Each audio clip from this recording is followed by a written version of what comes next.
ఈ ప్రపంచంలో టైం మారుతుంది, టెక్నాలజీ మారుతుంది, హ్యూమన్ లైఫ్ స్టైల్ మారుతుంది, కానీ ఒక్క విషయం ఎప్పటికీ మారట్లేదు. అదేంటంటే మనుషుల మధ్య కుళ్ళుకునే బుద్ధి. ఎవడైనా ఎదిగితే వాడిని అభినందించడానికి బదులుగా, ఎంకరేజ్ చేయడానికి బదులుగా వాడు ఎలా ఎదిగాడబ్బా అని క్వశ్చన్ చేస్తున్నాం.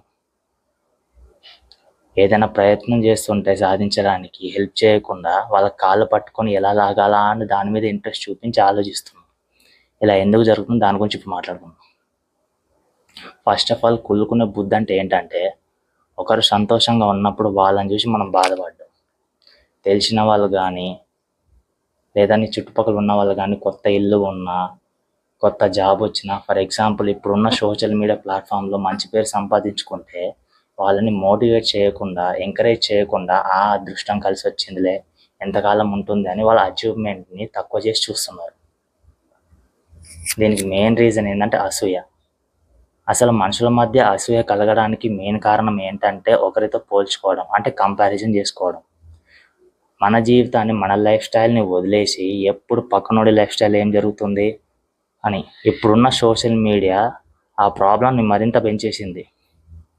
ఫర్ ఎగ్జాంపుల్, ఇన్స్టా స్టోరీలో చూస్తుంటే వాళ్ళ అచీవ్మెంట్స్ని, వాళ్ళ విక్టరీస్ని లేదా వాళ్ళు సాధించిన గోల్స్ని కానీ, అంబిషన్ కానీ స్టోరీలో చూడడం వల్ల వాళ్ళ మైండ్లో స్ట్రైక్ అయ్యేది ఏంటంటే, అందరు ముందుకెళ్తున్నారు, నేను మాత్రం ఇంకా ఇక్కడే ఎందుకున్నాను అని అనుకుంటారు. అప్పటి నుంచి వాళ్ళ లోపల అసూయ అనేది స్టార్ట్ అవుతుంది.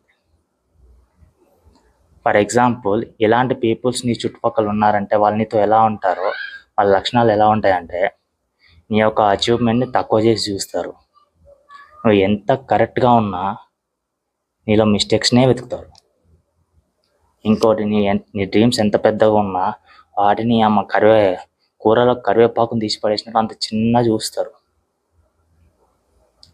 మెయిన్ ఏంటంటే ఇలాంటి వాళ్ళని సరౌండింగ్స్లో ఉంటారు. మెయిన్ ఫ్రెండ్స్లో చాలామంది ఉంటారు. మెయిన్ వచ్చేసి ఇంపార్టెంట్ ఏంటంటే, ఫ్రెండ్ సర్కిల్స్లో నీ ముందు ఎంత మంచిగా ఉన్నా నువ్వు అంటే పడిన వాళ్ళు నీ వెనకాల ఎప్పుడు కూడా బ్యాడ్గానే మాట్లాడతారు. వీళ్ళని ఎలా హ్యాండిల్ చేయాలంటే, ఫస్ట్ ఆఫ్ ఆల్ థింగ్, వాళ్ళతో ఆర్గ్యుమెంట్ చేయకూడదు. సెకండ్ ఆఫ్ ఆల్ థింగ్, వాళ్ళ మీద కోపపడకూడదు. ఎందుకంటే వాళ్ళు నువ్వు ఎంత చెప్పినా కానీ నీ గురించి ఏదో ఒకటి మాట్లాడుతూనే ఉంటారు.